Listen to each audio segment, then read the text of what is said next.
Shalom semua, silakan duduk. Ini bagian kedua dari seri kita tentang judulnya Repent Evangelis, penginjil yang bertobat. Dan ini bagian kedua, pembacaan sepanjang bulan ini cuma dari kitab Yunus 1-4, hari ini pasal 2. Judulnya The Prayer, tentang doa, dan ini bukan jenis doa yang bagus sejujurnya. Bagus secara kata-kata, tapi sekali lagi doa bukan tentang kata-kata yang manis. Doa yang paling bagus tentunya, doa terbaik satu-satunya yang diajarkan oleh Tuhan adalah doanya Yesus. Doa Bapa kami, doa yang Yesus ajarin, dan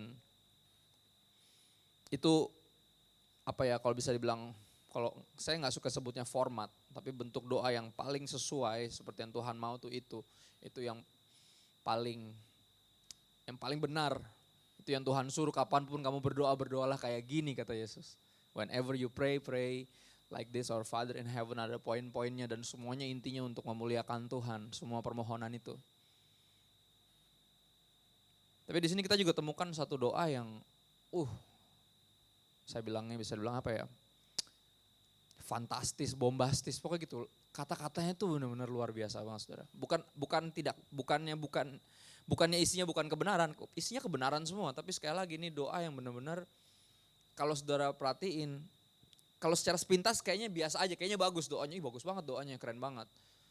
Ada orang yang kalau disuruh berdoa malu karena gue gak bisa berdoa, doa gue gak terlalu bagus, nanti gimana. Aku pikir doa itu bukan upaya untuk impress everyone. Hebat ya, doanya bagus, pasti sering berdoa. Yang bukan gitu. Doa itu benar-benar ungkapan terjujur dari hati yang paling dalam, harusnya. Nah, gak perlu takut orang lain dengarnya gimana, cukup keren atau enggak. Dan ini kita lihat satu doa yang cukup sejujurnya aneh karena keluar dari mulut seorang yang ada di dalam perut ikan, saudara. Itu posisi yang sangat gak nyaman. Kalau bisa lagi dalam masalah terberat, dan saya gak yakin orang dalam masalah berat bisa doa sebagus ini. Harusnya enggak, harusnya doanya jujur. Harusnya doanya isi teriakan minta tolong, bukan semacam kayak puisi buat ngerayu orang gitu. Saudara lihat deh, Yunus 2, doa ucapan syukur Yunus, menarik judulnya, ucapan syukur. Kita tahu perjalanan Yunus ya kan, ini dia lagi lari dari Tuhan dan Tuhan bawa dia kembali ke jalannya dengan cara dimakan ikan. Dan posisi gak nyaman ini, posisi yang selalu gak pernah gagal membuat orang berdoa. Bahkan seorang ateis pun akan berdoa ketika pesawatnya lagi mau jatuh. Walaupun dia gak tahu ke Tuhan mana dia harus berdoa. Kan dia gak percaya ada Tuhan, tapi sekali lagi ketika manusia dalam keadaan titik nol, ketika udah gak bisa ngapa-ngapain, akhirnya kita tahu ada kuasa lain yang lebih kuat, jauh lebih kuat dari kita dan punya kuasa untuk nolongin kita in this moment. Berdoalah Yunus kepada Tuhan Allahnya dari dalam perut ikan itu, katanya.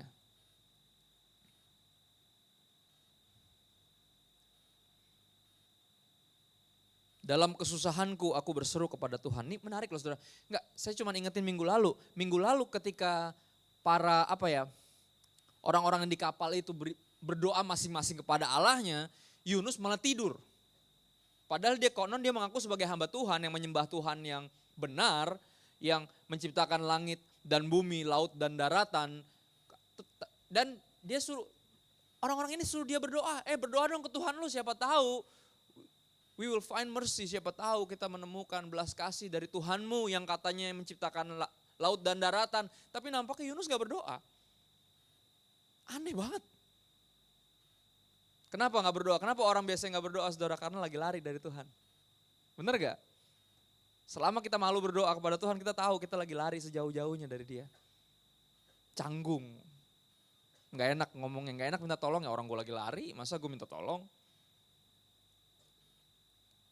Tapi itu yang terjadi.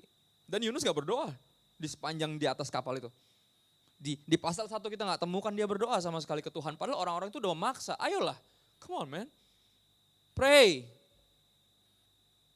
Dia malah memikirkan gimana ya caranya biar badainya tenang. Bukannya berdoa, padahal kalau dia berdoa mungkin Enggak sepanjang itu masalah ini. Kalau dia berdoa saya yakin Tuhan pasti tolong. Tapi nampaknya dia terlalu terlalu malu sama Tuhan atau terlalu sombong untuk tidak berdoa. Dia bilang yaudah campakkan saya ke laut, dia bilang itu di pasal pertama. Dia kasih satu jalan keluar yang bukan jalan keluar karena dia lagi mau nimpakan kesalahan dia kepada orang-orang itu. Karena kalau orang-orang itu campakkan dia ke laut, orang-orang itu yang bersalah atas nyawanya Yunus. Bukan Yunus yang bersalah kepada Tuhan, lihat. Ini orang sangat licik. Dan akhirnya apa? Orang-orang itu sampai berdoa kepada Tuhannya Yunus. Dia bilang, Tuhan jangan tanggungkan darah orang ini kepada kami. Sorry ya, cemplungin. Dan orang-orang ini diulang punya Allah-Allah lain yang bukan Allah yang sejati sampai berdoa ke Allahnya Yunus karena Yunus gak mau berdoa. Gila banget. Dan akhirnya di dalam perut inilah, perut ikan ini akhirnya dia berdoa. Benar atau benar, sekali lagi di dalam posisi tersudut kayak gini kita baru berdoa biasanya.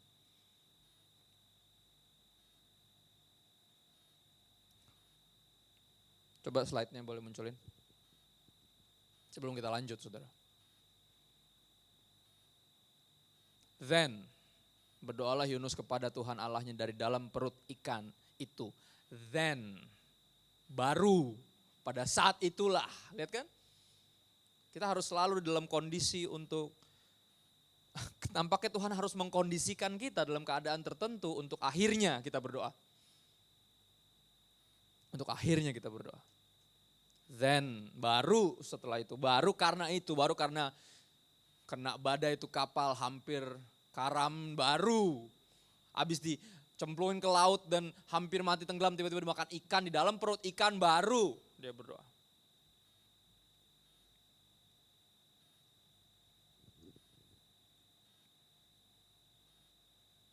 Ayat 2 katanya, dalam kesusahanku aku berseru kepada Tuhan. Ya kan, benar kan? Dalam kesusahan kita biasanya kita baru berseru kepada dia. Berseru itu seru loh saudara, artinya bukan doa yang biasa-biasa. Seruan, minta tolong, cry bahasa Inggrisnya, for help. Kita baru menangis seringkali dalam doa ketika kayak gitu. Benar-benar berseru, karena berseru tuh orang gak mungkin bohong. Tapi kalau lagi merayu tuh orang bisa bohong. Bisa gombal, bisa banget. Tapi ketika dalam keadaan terpojok gini gak mungkin ada yang gombal. Tapi sekali lagi, dalam kesusahanku aku berseru kepada Tuhan dan Ia menjawab aku. Dari tengah-tengah dunia orang mati aku berteriak dan kau dengarkan suaraku. Romantis banget buat dari dalam perut ikan sejujurnya. Telah kau lemparkan aku ke tempat yang dalam. Ke pusat lautan, lalu aku terangkum oleh arus air, segala gelora dan gelombangmu melingkupi aku. Dan aku berkata telah terusir aku dari hadapan matamu, mungkinkah aku memandang lagi baitmu yang kudus? Set. Saya gak bisa pikir ada orang berdoa dari dalam perut ikan kayak gini doanya. Tapi keren saudara, kalau dibaca sepintas bagus banget doanya. Berapa kita berharap gila, saya pengen banget loh deket gitu sama Tuhan sampai bisa berdoa kayak gini. Pasti Tuhan seneng nih kalau saya lagi berdoa seindah ini. Segala air telah mengepung aku, mengancam nyawaku, samudera raya merangkum aku. Apalah artinya itu? Lumut lautan membelit kepalaku, di dasar gunung-gunung aku tenggelam, di dasar bumi pintunya terpalang di belakangku untuk selama-lamanya. Ketika itulah engkau naikkan nyawaku dari dalam liang kubur ya Tuhan Allahku. Ketika jiwaku letih lesu di dalam aku, teringatlah aku kepada Tuhan. Benarkah? Benar. Ketika kita lagi gak bisa apa-apa, gak kuat, gak bisa ngapa-ngapain dan gak ada yang bisa tolong kita, disitulah baru kita apa? Ingat apa? Kepada Tuhan. Doanya benar secara teori. Indah secara kata-kata, tapi sekali lagi ada yang aneh di doa ini sejujurnya, nanti kita akan lihat. Sekali lagi saya ulang ayat 7, ketika jiwaku letih lesu di dalam aku, teringatlah aku kepada Tuhan dan sampailah doaku kepadamu ke dalam baitmu yang kudus. Mereka yang berpegang teguh pada berhala kesia-siaan, mereka lah yang meninggalkan Dia yang mengasihi mereka dengan setia, tetapi aku, luar biasa. Di dalam doanya dia masih berusaha menunjukkan, mengingatkan Tuhan betapa superiornya dia dibanding orang-orang lain yang tidak mengenal Allah atau menyembah Allah yang sejati. Tetapi aku Dengan ucapan syukur akan kupersembahkan korban kepadamu. Apa yang kunazarkan akan kubayar, keselamatan adalah dari Tuhan. Lalu berfirmanlah Tuhan kepada ikan itu, dan ikan itu pun memuntahkan Yunus ke darat. Saudara perhatiin ya, bagus gak sih doanya, jujur ya, jujur, bagus gak? Secara kata-kata indah gak? Kalau ini rayuan, saudara kemakan gak? Kemakan, pasti kayak aduh gila gak tahan banget pengen gue tolong. Ini orang jago banget ngomong deh. Jago buat ngerayu gitu. Tapi Tuhan gak bisa dirayu lagi, doa bukan rayuan. Coba lihat ada yang aneh di sini. Ingat, dia lagi lari dari Tuhan. Dan Tuhan mendatangkan malapetaka bagi orang-orang di sekeliling dia yang akhirnya sadar bahwa kayaknya dia lagi lari dari Tuhan nih. Kok kita yang kena suenya gitu, bahasa Jakartanya suwe.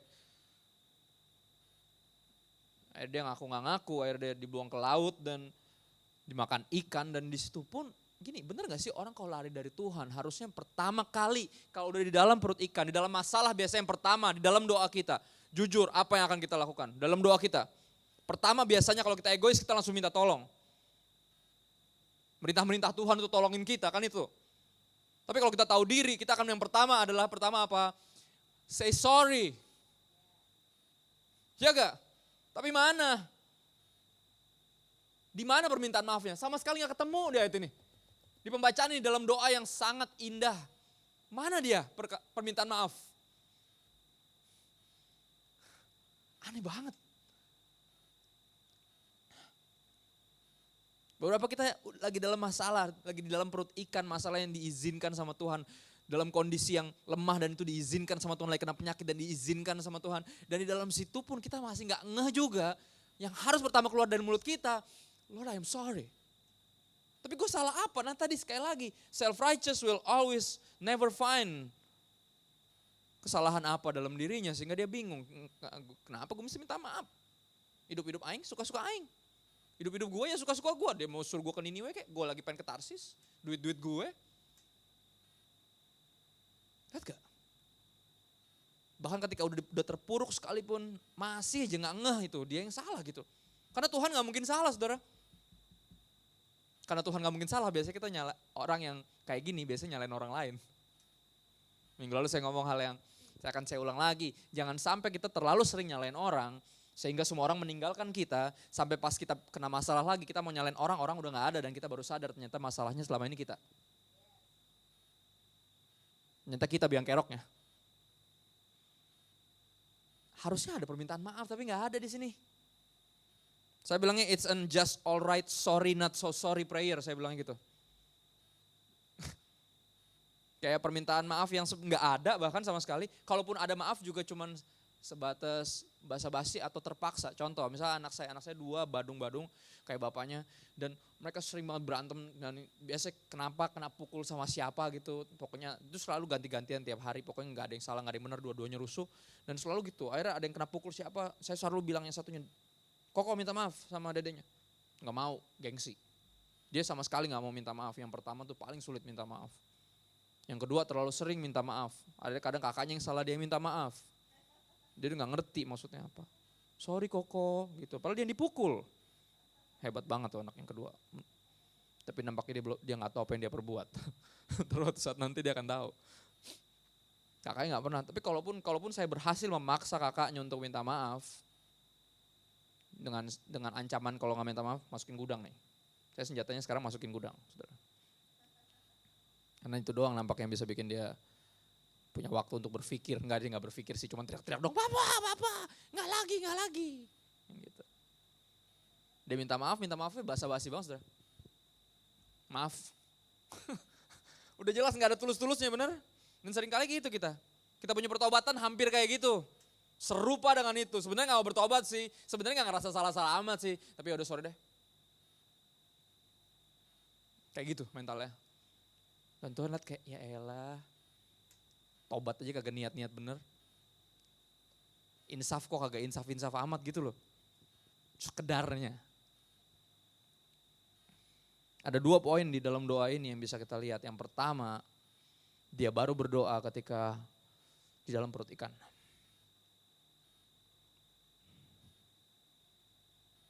Hari ini kita nggak belajar tentang cara berdoa yang benar, kita udah tahu, kita udah punya yang paling benar yang Yesus ajarkan, doa Bapa kami, kita tahu standar itu. Hari ini kita akan lihat apa yang kita lihat di sini, orang yang udah terpuruk tapi masih berdoa basa-basi. Intinya nggak ada. Secara teori benar, kenapa? Kenapa dia bisa berdoa seindah itu? Saudara mesti ngerti dia nabi. Tapi menurut hakim-hakim dia termasuk dalam kategori nabi-nabi yang ngaco. Nabi-nabi palsu yang pada era pemerintahan Yerobeam itu sangat marak. Nabi yang benar cuma satu, namanya Amos. Semuanya menubuatkan, oh kerajaanmu akan diberkati berlimpah-limpah. Amos bilang, enggak, Tuhan akan hancurin kerajaan lo. Nah Amos doang yang ngomong gitu, semua nabi yang lain enggak. Nah termasuk Yunus. Yunus termasuk nabi-nabi palsu itu, tentunya tahu banyak firman, tahu teorinya. Seolah dia tahu cara untuk merayu Tuhan, tapi sekali lagi dia enggak ngerti bahwa dia salah. Ketika ada yang tegur, bahkan Tuhan sendiri yang tegur, sampai level dibuang ke laut dan dimakan ikan, teguran segitu keras, dia masih enggak ngeh bahwa dia salah, dia masih enggak minta maaf di sini. Ada yang ngerasa benar. Yang pertama, prayer of the unrepented atau not yet repented. Hakim-hakim 16 ayat 28 kita tahu di Alkitab pada doa-doa yang kayak gini. Doa yang baru dipanjatkan ketika seorang berada dalam masalah. Ini dari seorang hakim yang bernama Simson. Yang Alkitab bilang sepanjang 20 tahun hidupnya gak pernah berdoa. Kenapa? Saudara tahu kenapa alasan dia gak pernah berdoa? Karena dia kuat. Gak pernah ada orang yang terlahir sekuat dia mungkin sepanjang sejarah dunia ini. Dari lahir gak bisa diapa-apain saudara. Mungkin kalau didisiplin sama orang tuanya dia gak akan ngerasa sakit. Kenapa sih Pak? Gitu. Dia gak akan nangis. Orang dia gak tahu apa. Orang dia super kuat saudara. Lahir dengan mujizat, orang tuanya gak bisa punya anak. Mandul mamanya, dibilang kayak gitu. Tapi berdoa kepada Tuhan, akhirnya Tuhan izinkan punya anak. Dan anak ini lahir bukan cuman biasa, tapi luar biasa. Bukan cuman kelahirannya, tapi juga kehidupannya diberikan karunia luar biasa. Hebat dia, manusia yang paling kuat. Yang bisa bunuh ribuan orang dengan tangan kosong cuman pakai tongkat dari rahang keledai. Orang yang kalau dibelenggu, rantai-rantainya hancur berantakan. Di penjara-penjaranya dibongkar. Gak ada yang bisa macam-macam sama dia. Nah, dia sangat kuat. Tapi nampaknya kekuatan dia itu alasan kenapa dia gak pernah berdoa. Dia gak diangkat jadi hakim karena bijaksana. Dia diangkat jadi hakim karena dia kuat. Kuat secara fisik tapi lemah dan sangat terlalu lemah dalam hal moral. Kedagingannya besar sekali. Gak bisa diomongin, hawa nafsunya gak bisa dikontrol. Orang yang paling kuat adalah mereka yang bisa mengontrol hawa nafsunya. Bukan bisa merusak banyak hal, bisa menghancurkan banyak hal, tahan terhadap banyak hal, bukan itu. Yang paling kuat adalah yang bisa mengendalikan diri. Dan dia gak punya pengendalian diri. 20 tahun gak pernah berdoa, karena nampaknya gak butuh Tuhan. Dia kuat. Sampai satu titik dia udah terikat, matanya udah dicongkel, terikat dalam kedua tiang, udah gak punya kekuatan. Lagi disuruh jadi lawakan, jadi badut di hadapan semua pembesar-pembesar yang dulu takut sama dia karena kekuatannya. Karena kekuatan dia diambil sama Tuhan. Atau lebih tepatnya dibuang sama dia. Bukan Tuhan yang ambil, dia yang buang demi wanita itu. Dia bukan orang yang belajar dari kesalahannya. 2 kali dia berusaha memaksa 2 orang tuanya untuk menikahkan dia dengan pelacur dari bangsa lain. Orang yang gak belajar dari kesalahannya. Orang yang gak pernah ngerasa salah. Akhirnya dia buang kekuatannya, terikat dengan mata 2 tercongkel, udah buta, terikat di. Akhirnya dia berdoa di Hakim-Hakim 16 ayat 28. Pada saat itu, then the same word. Sama yang tadi, Yunus. Pada saat itu, setelah semuanya itu menimpa dia. Berserulah Simson, lihat. Berseru.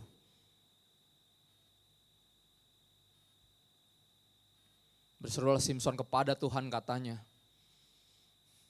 Ya Tuhan Allah, ingatlah kiranya kepadaku. Nah ini dia ciri-ciri orang gak pernah berdoa. Sekalinya berdoa ngaco. Ingat gak lagu ini? Berseru dan memanggil namanya. Berdoa, dia akan segera menghampiri dirimu. Percaya.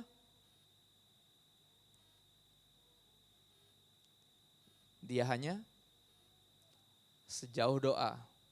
Lihat gak, ini orang gak pernah berdoa. Dan nampaknya lagu ini belum diciptain zaman itu. Ketika dia berseru dengan cara yang ngaco. Karena Tuhan cuma sejauh doa. Dia gak pernah jauh. Dia gak pernah tinggalin kita. Kenyataan ini dia bilang, ya Tuhan Allah, ingatlah kiranya kepadaku. Kata Tuhan, kapan gue pernah lupain lu? Ada juga lu yang lupain gue. 20 tahun lu gak pernah berdoa. Dari kecil lu andalkan kekuatan lu sendiri. Hey, I will never leave nor forsake you, but you're the one that left me. The one that forget all about me. Ingatlah kiranya kepadaku dan buatlah aku kuat sekali ini saja. Ya Allah, supaya dengan satu pembalasan juga kubalaskan kedua mataku. Lihat doanya. Wow. Dia doa kepada Tuhan masih dengan mental kedagingan dia. Yang panasan itu. Yang bawaannya pengen bunuh orang, pukul orang. Dan dia berdoa, Tuhan kasih gue kekuatan sekali lagi biar gue bisa balas kedua mata gue. Gila tuh, doa apaan lagi.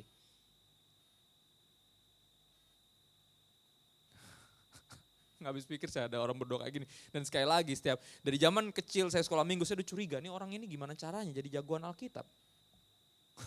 Nggak ada yang jago dari dia sama sekali. Selain cuma kekuatan fisiknya doang. Dia seorang hakim yang sama sekali gak mengandalkan Tuhan, yang berdoa cuma sekali dalam hidupnya. Dan sekali-kalinya habis itu dia mati. Saudara. Tapi sekali lagi, then pada saat itu dia berdoa, lihat sekali lagi. Kondisi, keadaan ini dalam perut ikan ini selalu gak pernah gagal membuat seorang berdoa. Bahkan seorang yang 20 tahun tidak pernah berdoa. Seorang yang selalu mengandalkan kekuatannya sendiri, bahkan di dalam keadaan itu selalu berdoa, akhirnya berseru. Karena tahu ternyata dia bukan dia raja atas hidupnya.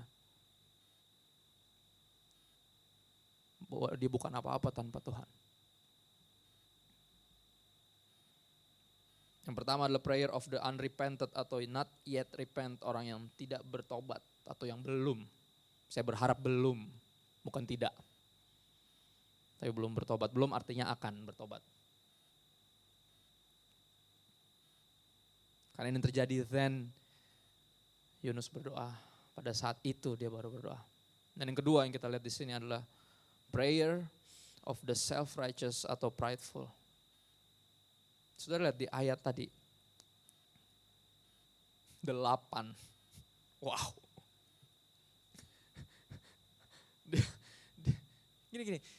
Pasal 1 kita lihat seluruh awak di kapal itu dibilang dari takut jadi sangat takut, minggu lalu kita belajar, dan menjadi sangat takut kepada Tuhan.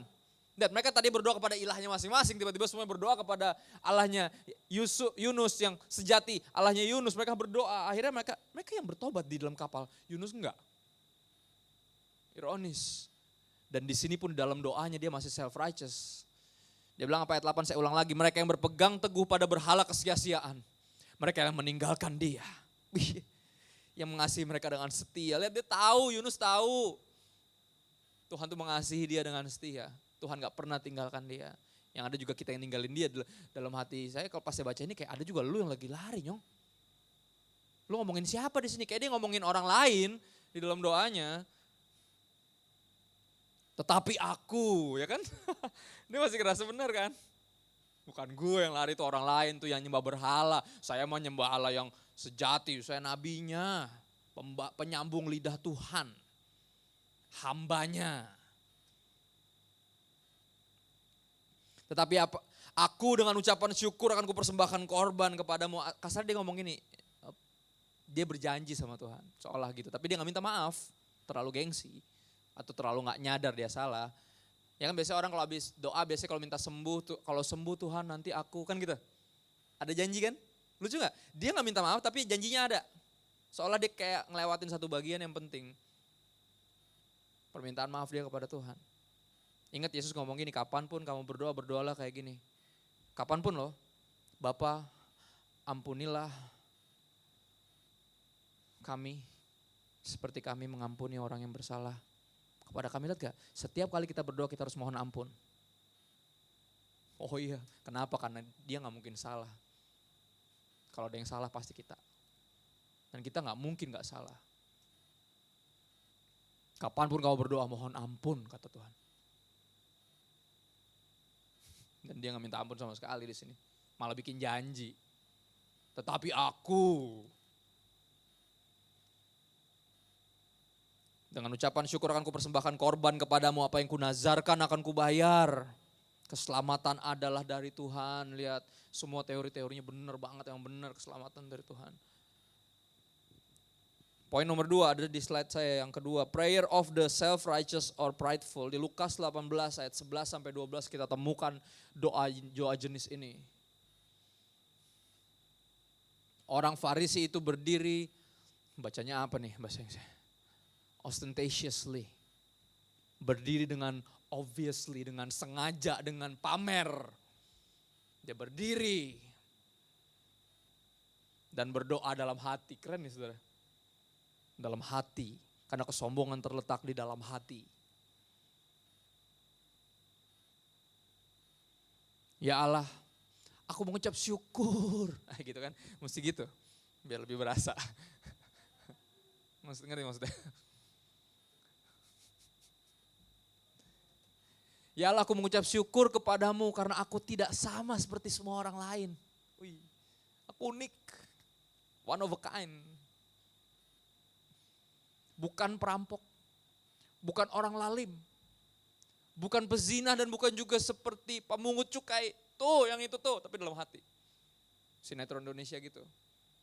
Ada suara-suara dalam hati tapi tunggu balasanku gitu. Tapi mukanya diam, mukanya shalom tapi di hatinya sebenarnya awas loh gitu. Apa kabar? Gitu. Farisi banget ya sih, ahli Taurat dibilangnya. Orang-orang yang berpura-pura, yang memakai apa ya disebut kayak kuburan di labur putih, luarnya itu bagus, penampilan keren. Dia berdiri berdoa dalam hatinya karena nampaknya berdoa dalam hati lebih rohani daripada yang teriak-teriak. Lebih dewasa.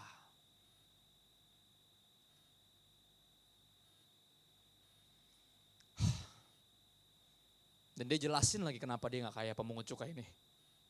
Dia jelasin lagi semua portfolio dia di dalam pelayanan. Aku berpuasa 2 kali seminggu. Senin Kemis mungkin. Ada Yahudi. Aku memberikan 1/10 dari segala penghasilanku. Aku gak pernah gak bayar perpuluhan. Lihat gak? Doa macam apa ini? Duh thank you banget ya gue gak kayak dia. Doanya gitu, itu intinya. Itu rangkuman dari doanya. Doa macam apa itu? The prayer of the self-righteous and prideful. Dan di sini Yunus dia bilang apa? Dia ngomongin tentang orang-orang itu yang di kapal yang Tuhan bilang, Nyong, mereka baru bertobat, baru aja pada bertobat, lu yang gak bertobat. Makanya lu dibuang ke laut dan dimakan ikan, makanya sekarang lari di perut ikan. Dan dia masih nyombong karena dia nyembah Tuhan yang benar. Mereka menyembah berhala kesia-siaan, lihat masih aja merasa superior. Wow.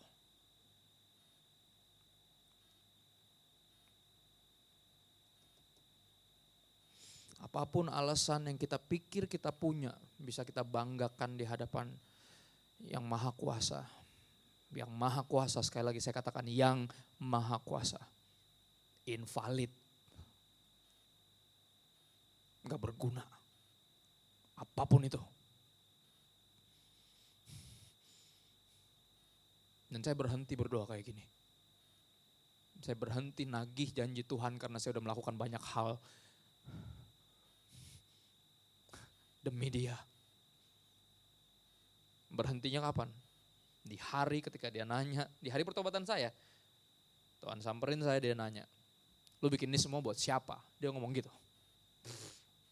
Tiba-tiba yang dulu semua tadi, kurikulum vitae tadi, semua pencapaian dalam keagamaan dan dunia pergerejaan.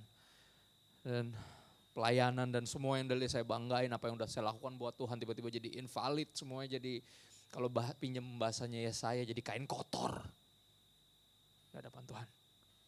Dan saya tahu di detik itu, kalau saya masih bisa berdoa dan Tuhan mau dengar, itu karena dia terlalu baik. Gak akan pernah ada saat dimana saya bisa, dan saya percaya ini berlaku buat setiap dari kita, gak akan pernah dalam hidup ini kita akan pernah dalam satu poin ini dalam keadaan memiutangi Tuhan. Gak akan pernah ada.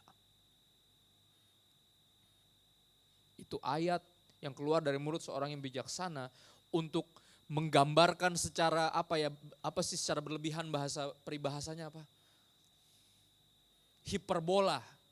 Hiperbolis kepada orang-orang yang sangat pelit. Dan dia bilang apa? Hei, kasih aja, Tuhan gak bakalan biarin lu miskin. Malah kemungkinan lu bisa memiutangi dia. Kalau jujur, kalau saudara renungkan kata-kata itu, tuh gak mungkin ada keadaan itu. Kalau kita masih bisa berdoa sekarang, artinya kita masih hidup, dan kita masih hidup bukan karena kita. Dan gak mungkin kita bisa memiutangi Tuhan, sama sekali gak mungkin. Kalau saudara punya pandangan yang benar bahwa kita gak bisa memiutangi Tuhan dan bahwa semua ini adalah dari Dia, oleh Dia, dan kita akan tahu bahwa ini untuk Dia. Gak akan pernah ada kesombongan lagi dalam hati, gak akan pernah ada rasa superior dari orang lain yang belum percaya. Kata-kata yang sering keluar dari mulut teman saya yang, ya lu enak toh, lu terakhir Kristen, bapak lu pendeta. Nah kalau gue jadi Kristen gue ditendang dari keluarga gue bro. Lu enak kagak ada harganya yang lu bayar buat percaya Tuhan. Akhirnya saya ngerti bahwa semua keberuntungan, dalam tanda kutip, karena saya gak percaya keberuntungan, saya percaya kedaulatan Tuhan. Saya gak percaya keberuntungan, saya gak percaya bad luck. Saya gak percaya itu, karena saya juga gak percaya luck. Saya percaya sovereign God, sovereign King, kedaulatan Dia. Semuanya diizinkan terjadi. Bukan tanpa sepengetahuan Dia, dengan seizin Dia dan demi kebaikan kita. Semuanya saudara, apapun itu. Termasuk dibuang ke dalam laut dan dimakan ikan. Termasuk itu. Ini penggambaran buat keadaan kita apapun itu sekarang, apapun itu saudara, apapun itu.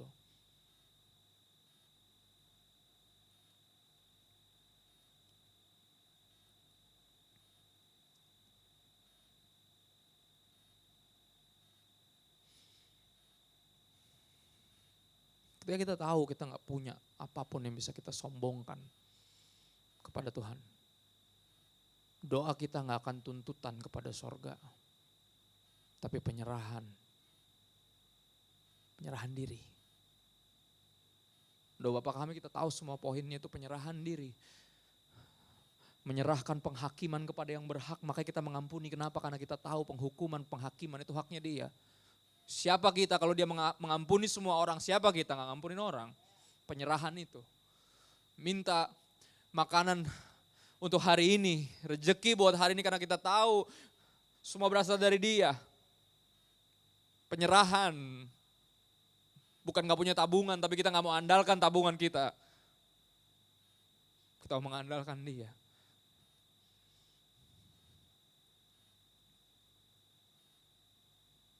Memohon untuk Dia mampukan kita untuk dijauhkan dari semua pencobaan, kalau bisa dibilang kayak gitu. Hal-hal yang bukan malapetaka loh, itu bukan marah bahaya loh, itu bukan doa minta lepas dari, kalau bisa kalau kita mau berangkat nih biar mobil gak kenapa-napa, biar di jalan gak kena, bukan itu.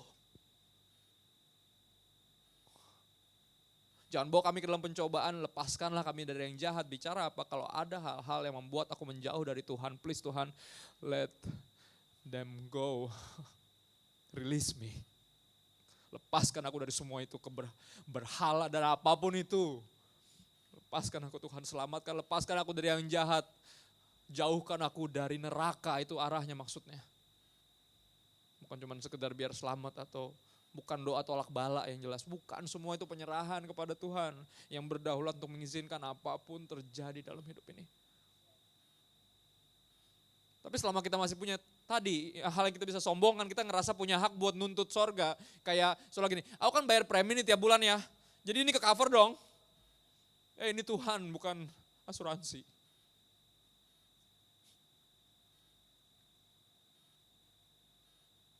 He's not our insurance, He is our assurance.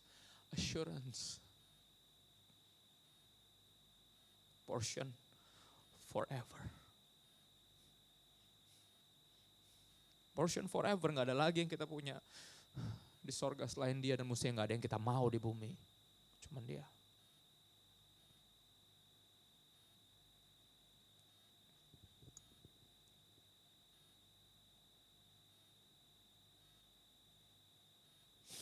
Saya tutup dengan ini.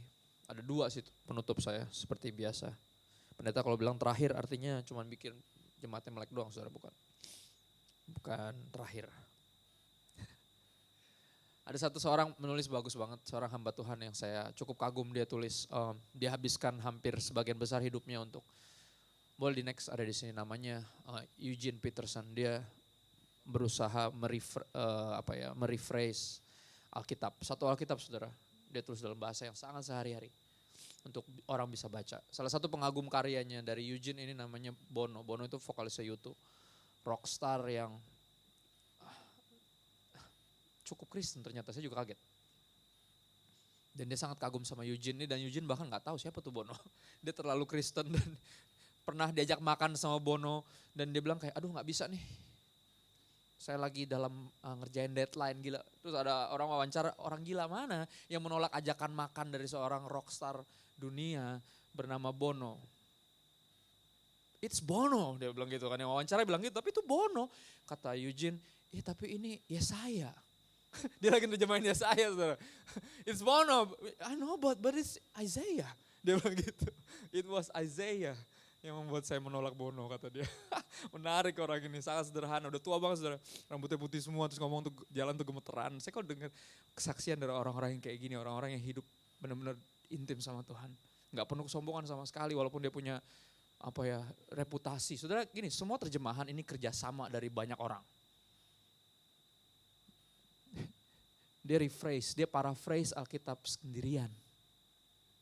Judulnya The Message, saudara bisa cari, salah satu terjemahan yang favorit saya. Bukan terjemahan sih, paraphrase. Gila, tapi pun dia gak pernah banggain tuh.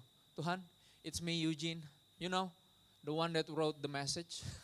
Gak mungkin, dia gak bakal banggain itu, saudara. Tahu dong, yang menghasilkan, yang nulis the message, Tuhan tahu kan aku dong. Dan dia nulis bagus banget, ini bagus banget, saya pakai ini. Praying is not about being nice before God. Ya kan kita lihat tadi doa yang sangat luar biasa. Bukan cuma nice tapi luar biasa nice dan sangat romantis. Tapi sekali lagi, praying is not about being nice before God. Rather about being open and honest before Him. Saudara mesti lihat sepuitis-puitisnya kitab Mazmur. Kita bisa lihat Daud dengan segala kegalauannya, kadang amarahnya. Kadang dikasih tahu sama Tuhan, Tuhan lu mau tahu, gue ngiri sama orang-orang yang gak takut lo tapi kaya. Jujur banget, udah baca gak Mazmur? Seromantis-romantisnya itu terlalu jujur. Bahkan kayak, saya kalau baca Mazmur kayak, boleh ya berdoa kayak gini sama Tuhan? Kayak gitu. Boleh ya? Kita ungkapin apa aja kesalahan kita, kekecewaan kita. Kalau emang dia ayah, harusnya boleh. Dan harusnya He can handle it.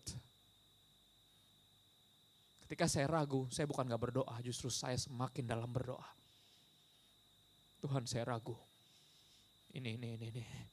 Kalau emang gini kenapa ini? Kalau emang Tuhan baik kenapa? Saya selalu gitu. Karena praying is not about being nice before God, rather about being open and honest before Him. Ketidakpercayaan, keraguan itu luka dari jiwa. Dan luka kalau ditutupin terus, kapan bisa disembuhinnya? Kita berharap dia sembuh sendiri.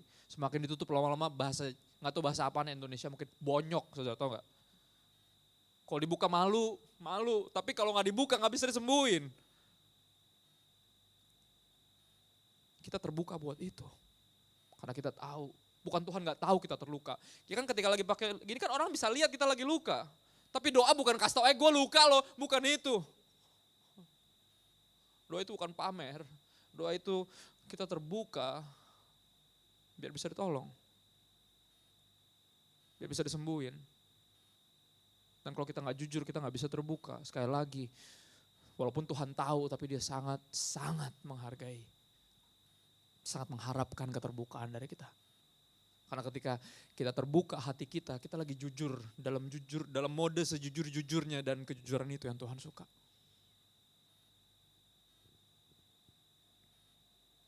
Saya akan tutup dengan satu ini.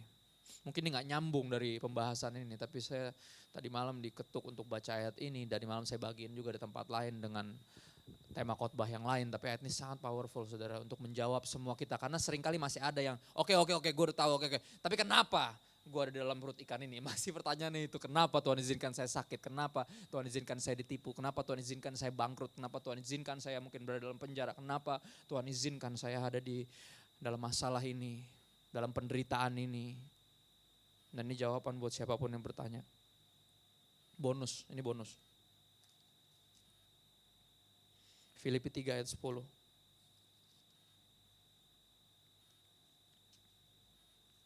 Di Filipi 3 ayat 10 saya selipin ini. Kemarin saya di USG saudara, bukan karena saya hamil. Saya cuma ngetes ada gak Roh Kudus dalam diri saya. Oh enggak, saya bercanda. Dia gak ketes sama USG. Hari Minggu lalu tepat hari Minggu.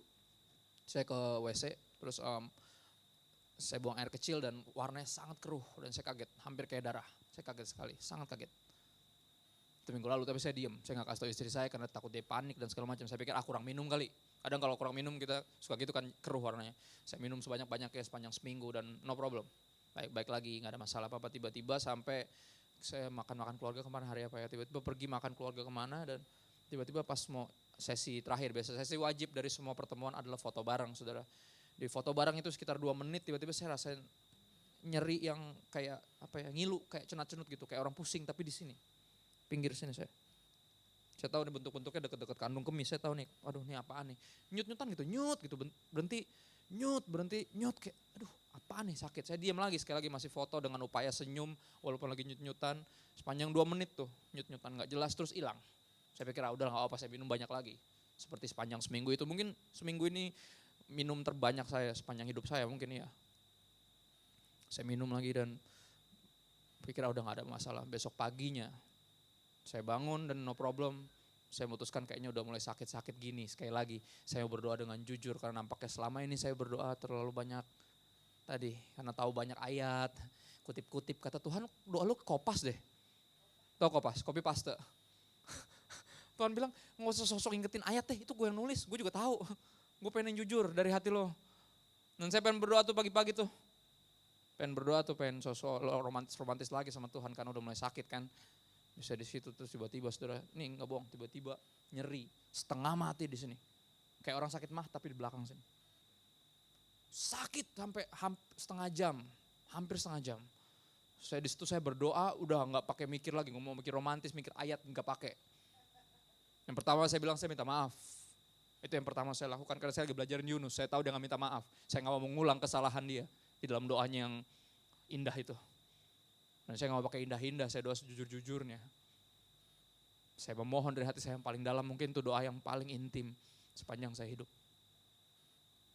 Saya berdoa dalam kesakitan, dan saya berdoa saking memohonnya, saya nangis sejadi-jadinya, sampai capek matanya kayak air mata habis, saking capeknya dan sakit kombinasi itu, saya berdoa sampai ketiduran saudara. Bukan karena saya masih ngantuk, tapi benar-benar kayak. Dan akhirnya puji Tuhan setelah bangun dari ketiduran tiba-tiba gak sakit, sama sekali gak sakit. Dan saya akhirnya ngomong sama istri saya tuh gini dari kemarin gini. Lah kenapa gak kasih tahu? Nanti panik dan segala macam dan banyak pelayanan yang ntar bisa malah di cancel gara-gara kita terlalu overthink, over khawatir dan whatever. Saya bilang yaudah, terus dia bilang yaudah langsung dicek, langsung telepon dokter internis. Saya udah lama gak ke internis, terakhir tahun berapa gak tahu. Dan itu pun teman papa saya. Dan ini saya ke internis yang baru yang saya gak pernah tahu dan saya tetap siangnya ada pelayanan dan saya ambil itu karena sepanjang pelayanan kayaknya udah disembuhin Tuhan deh, kayaknya mujizat deh kan gitu. Kayaknya tapi saudara masih dalam tahap kayaknya. Saya pelayanan dengan segenap hati, bahkan dengan perasaan lebih menggebu-gebu dari sebelumnya karena excited karena masih dipanjangin hidupnya, gak dibiarin sakit berlarut-larut terus diopnam jadi gak bisa pelayanan. Saya terus bagiin firman dan pulang karena lewat rumah sakit itu saya ke situ, saya mampir dan akhirnya Dapat nomor 9 artinya sekitar 1,5 jam lagi saudara. Dan dipenuhi orang-orang sakit yang mau ngecek ya. Lama-lama saya dari percaya bahwa mujizat telah terjadi, lama-lama jadi kayak dalam ruangan tuh badan saya tambah kecil gitu, kayak makin jadi kecil. Karena takut lihat orang-orang sakit sebenarnya, kayak gue ngapain di sini? Kayak kekhawatiran muncul dan segala macam. Tapi sekali lagi saya memutuskan untuk tadi pagi saya udah berserah sama Tuhan, udah memohon, dan saya tahu seruan saya pasti didengar, pasti dikabulkan. Dan tapi sekali lagi sekeliling kita, situasi di mana kita berada seringkali bikin kita shrink down our faith. Tapi sekali lagi Tuhan cuma butuh, saudara mesti dengar, Tuhan cuma butuh biji sesawi segede gitu. Yang penting ada. Ketika Yesus ngomong tentang sebiji sesawi bisa memindahkan gunung, bicara bukan masalah besar atau kecil, tapi masalahnya ada apa enggak. Pernah nyimpen biji sesawi di dompet? Pernah enggak? Kita sekristen itu kah kita? Ya, nampaknya pernah. Kecil banget. Gedean wijen dari dia. Jauh banget. Itu bicara apa? Artinya apa? Bukan masalah gede atau kecil, tapi masalahnya ada apa enggak. Jika anak manusia itu datang, apakah dia temukan iman di bumi? Dan ketika keadaan itu, mungkin keadaan itu sering mengecilkan iman kita, tapi sekali lagi jangan sampai hilang saudara. Jangan sampai hilang karena sekecil itu pun bisa mindahin gunung. Dipanggil, ditanya-tanya, gini-gini, dokternya udah mulai ngelenyitkan dahi. Waduh, kayaknya mesti USG nih. Aduh, astaga USG. Terakhir yang di USG istri saya yang saya tahu kenapa saya di USG. Tambah tegang, tapi sekali lagi masih ada tuh biji sesawi. Masih ada. Nunggu lagi USG-nya ngantri, ya elah ya kan. Di sekeliling orang-orang itu lagi kayak ada, tapi tenang, tapi panik tapi tenang. Saudara pernah gak dalam keadaan itu panik tapi tenang, aneh gitu, mixed feelings saya bilangnya. Itu namanya intim sama Tuhan. Intim sama Tuhan tuh itu, saya bilang iman tuh ngeri-ngeri sedap saudara. Percaya ragu, khawatir tenang gitu. Itu artinya perjalanan iman kita real, bukan religius tapi real. Ngeri-ngeri sedap saya bilang ya, ngerinya lebih banyak dari sedapnya. Tapi percayalah Tuhan ada di situ. Nah, diperiksa USG gini-gini kesono, tarik napas, tahan napas. Dia bilang nggak apa-apa nih kata dokternya, baik-baik aja nih. Puji Tuhan tapi nggak ngomong, dalam hati aja. Ya kan? Terus dia bilang sekalian cek yang lainnya, wah lumayan gratisan ya kan. Tadi cek cuma situ doang, dicek lagi kemana-mana. Dia bilang semua baik-baik aja nih, yaudah cukupin minum aja. Dan saya langsung pengen teriak, pengen nangis, pengen apaan tau, campur-campur. Tapi nampaknya di situ yang saya pelajarin. Ini dia saudara, Filipi 3 ayat 10. Salah satu ayat yang saya suka. Dan jadi perenungan saya minggu terakhir. Dan semakin meyakinkan saya bahwa Tuhan gak pernah iseng. Ingat ada satu iklan minyak angin yang cukup terkenal. Buat anak kok coba-coba, ingat quote-nya. Dan saya percaya dia gak mungkin coba-coba kepada kita anak-anaknya. Minyak angin aja tahu, masa kita nggak tahu. Masa kita nggak percaya bahwa semua ini apapun itu enak nggak enak, berat ataupun ringan, semua ini dikasih demi kebaikan kita, diizinkan terjadi demi kebaikan kita. Ayat 10, yang kau kehendaki ialah mengenal dia, ada amin. Ini Paulus yang ngomong, yang kau kehendaki ialah mengenal dia dan kuasa kebangkitannya, ada amin. Kita semua mengambil bagian dalam kuasa itu, kita mau mengenal dia dan mengambil bagian dalam kuasanya, tapi poin ketiga ini bacanya agak kurang rela. Dan persekutuan dalam penderitaannya, apakah itu yang kita kehendaki? Ada yang mau menderita? Enggak ada. Siapa yang mau diberkati? Oh siapa? Siapa yang mau orang gila doang yang gak mau kaya. Tapi siapa yang mau ambil bagian dalam persekutuan dalam penderitaannya? Gak ada yang mau, tiba-tiba kayak, lu aja tuh, lu kan pendeta, gue mah gak gitu-gitu amat. Gitu tiba-tiba. Gak semangat tiba-tiba, mengenal dia, kuasa kebangkitannya, tiba-tiba mengambil bagian dalam persekutuan, bersekutu sama Tuhan dalam penderitaannya. Itu yang Paulus kehendaki, itu yang dia rindukan. Kenapa sih ada orang-orang yang cukup gila untuk menghendaki bersekutu dalam penderitaannya Kristus?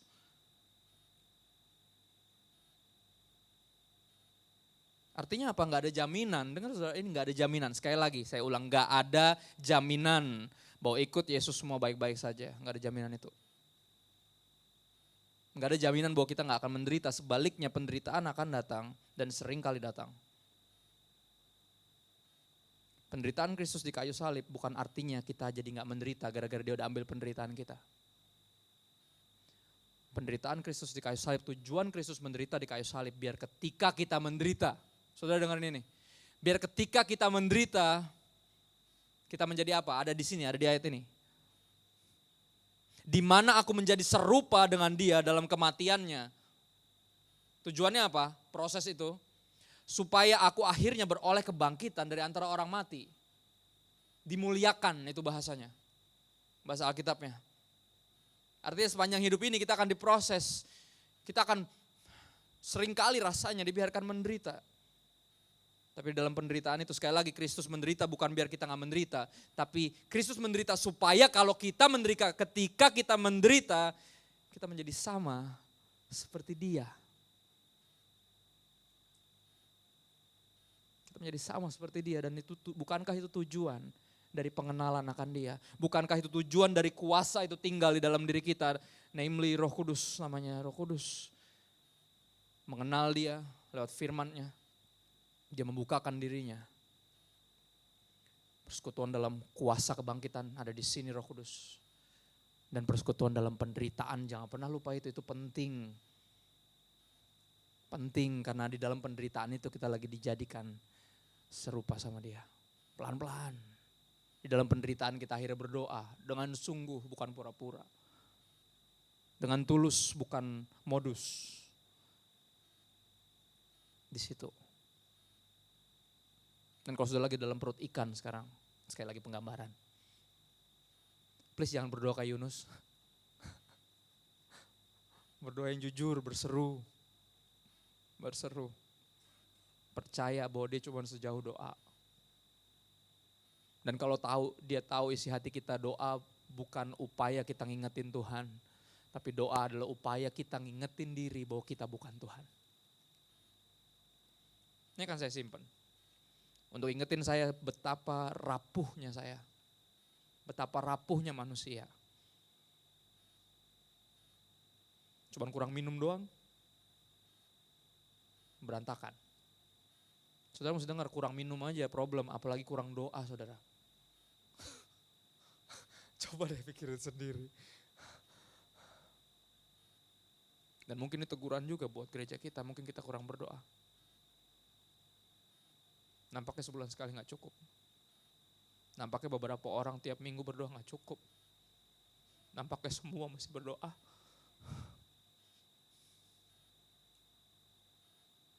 Biar ketika kita ngetawain Yunus, kita ngetawain diri kita sendiri. Yang jujur saudara bukannya basa-basi.